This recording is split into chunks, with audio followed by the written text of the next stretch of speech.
Hi YouTube, it's Kathy, and this is my weekly entertainment wrap-up for May 18th through 24th. This week I read one book, I watched one movie, I watched one show, and I listened to 2 books.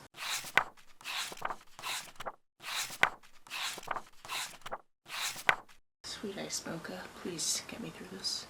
The one book I managed to read with my eyeballs this week was Famous Last Words. This one takes place in and around the London area, and it concerns this woman who is just having a very normal day, and she finds this note from her husband that's just like, "It's been lovely to be with you both," meaning her and her 9-month-old daughter. And she's like, that's a little bit of a weird message, but okay. This is actually a really busy day for her because she's dropping her kid off at daycare for the very first time because she's going back to work for the very first day since she had her child. And soon after getting to work, she gets a visit from a couple of officers that say that her husband is holding people hostage in a warehouse and they need her help. Now this book is mostly dual perspective. We get one other perspective, but you don't really know whose perspective it is. And the other perspective is Niall. Now he is a negotiator, so usually he just works like a regular cop, but when there's these hostage situations, his training kicks in and he gets called onto the job to try to deal with these situations. And so we have obviously this very tense situation, and then once that sort of concludes, because we don't have a lot of answers,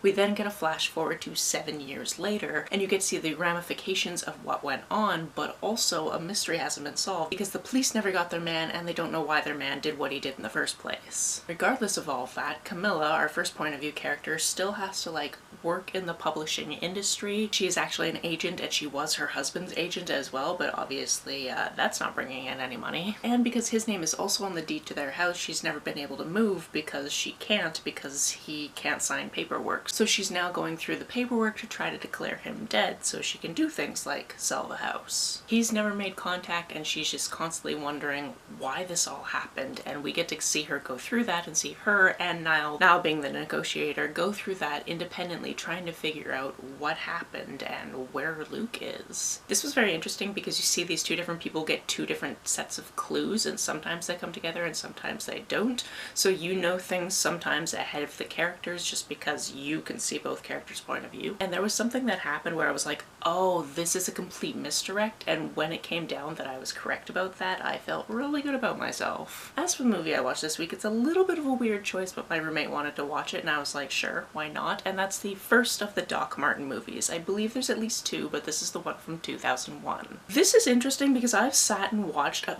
lot of episodes of Doc Martin, but it wasn't a show I was actively watching, so my roommate would be watching it. I would just sit down in the living room with some food or whatever, or maybe a drink, and be like, oh, this is what these characters are up to these days. So I know some of the characters, I know kind of their arcs and those types of things, but I don't really know it from beginning to end, if that makes any sense. However, in this movie we see the character Doc Martin, and he is an obstetrician, I think it is, in the London area, and he's out to lunch with a few friends, and he comes to the realization that every single one of these friends has slept with his wife.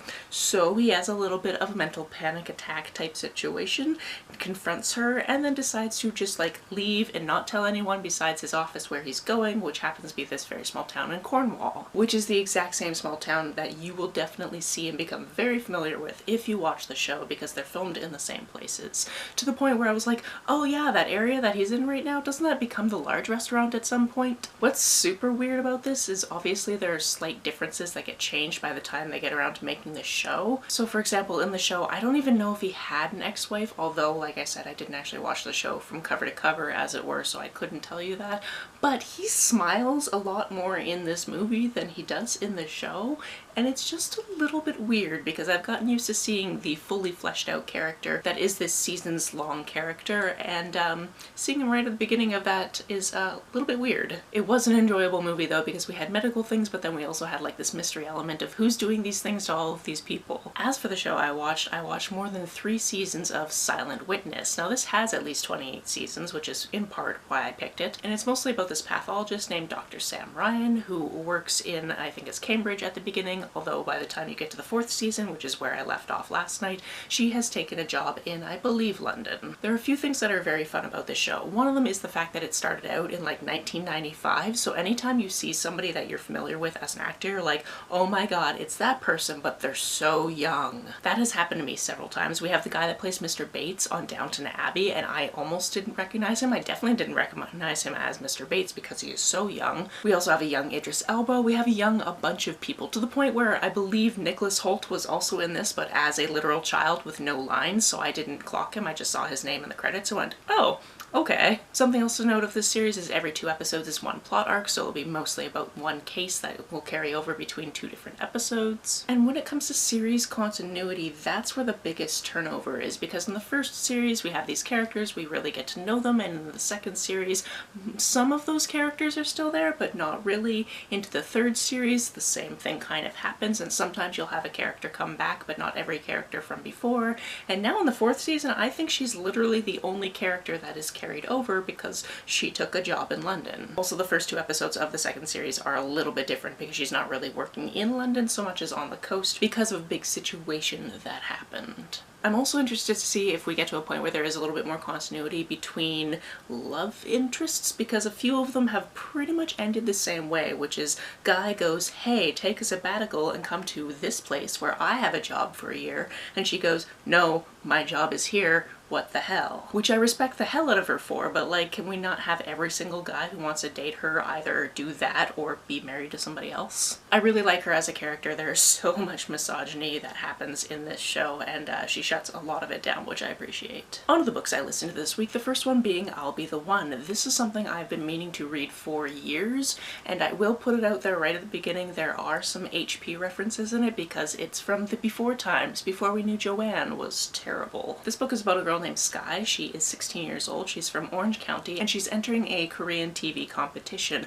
both as a singer and as a dancer. She has been doing both of these activities since she was very, very young, and she's had pushback about doing one of these activities in particular since she was very young because people are fat phobic, and that sucks. Sky is very comfortable in her body. She is a very good dancer, but she has always told herself that she is never going to starve herself in order to be accepted into this community. This is a competition where people can either audition for singing, for dancing, or for both, but if you audition for both and you don't get in for one of them, you don't continue in the competition. So she's made the very brave choice to audition for both of them because she knows she's very strong in both. However, her mother is not very supportive at all. She's like, yeah, you can sing, but maybe you should drop out of this competition altogether because I don't think people should see you on TV dancing because, like, you're fat. Which is just so disheartening. And because her father doesn't live with them full time because he has to commute for work, he doesn't see the whole picture of what his wife has been doing to his daughter all of these years. So even though he is supportive, he's not there all the time. So that support is there, but it's not always there, if that makes any sense. In addition to all of this, one of the people that auditions for the dance portion is this guy named Henry, and he is famous. He's a model. His parents are famous. So Sky sees a lot of the camera time going directly towards him, but as she gets to know him, she realizes he's a pretty nice guy. And also, yeah, everybody is talking about how pretty he is, and yeah, he's really pretty. She also becomes friends with these 2 girls who are a couple, but they keep it on the down low because it wouldn't go over too well for the show itself and, you know, in general. But to their friends and their family, they're out, even though their family kicked them out of the house when they came out. I really liked this book. I liked these characters getting to know each other. I liked seeing these different things that people go through when they just exist in different bodies. Not that I liked that they go through these things, but I liked seeing all these different people making these ridiculous comments that don't need to happen, and then somebody being like, well, I'll just show you wrong, and then kicking ass. One of the things that really put me into gear to reading this month is this is my friend Alex's birth month, and he decided to put together a couple of bingo boards of books that people should read if they want to take part in this readathon, where they're just basically reading things he's recommended and really loved before. And I've read a bunch of the ones that were on the bingo boards,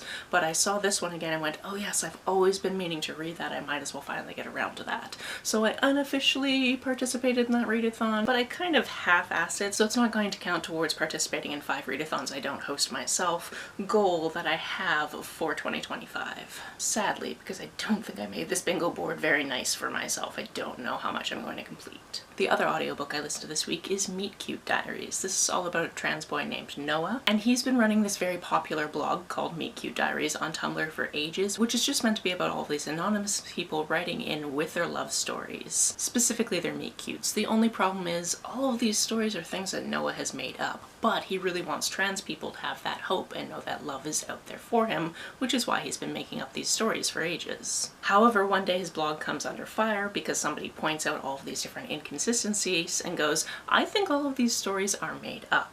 With the help of a new hot guy, he starts to fake date so he can basically be like, no, they're not made up, because look, me and my boyfriend that I was talking about in that story the other day, yeah, we're real people. And this is all being done during a summer of a little bit of a turmoil because he and his family are moving from Florida. He's currently in Denver, Colorado visiting his brother and staying with his brother who's at university while his parents look for a house in California. So anything he does here is supposed to be kind of temporary anyway. But then what if the fake dating feelings turn into real feelings, and also there's this person at work that is kind of cool. I pretty much listened to this one all in one day because I was really invested in wanting to know what was going to happen with this blog, what was going to happen with this relationship, what was going to happen with this friendship, what was going to happen with this best friendship, because he's got a best friend that he's moving away from and that really sucks, and they seem to be kind of pulling apart from each other, which is not what he wants. So yeah, this character was going through a lot and I just really wanted to know that things were going to be okay. That's it for this week. If you've read, watched, or listened to any of these, let me know about it down in the comments below. On the way down to the comments, if you hit that subscribe button, that would be very nice of you. If you don't feel like leaving a comment but want to make sure that I know you were here, just leave me an emoji or smiley face if you happen to be on your keyboard. Some people have asked if there's a way to financially support this channel, so I set up a Ko-fi account, which is a digital tipping service. The link for that, as always, is down below.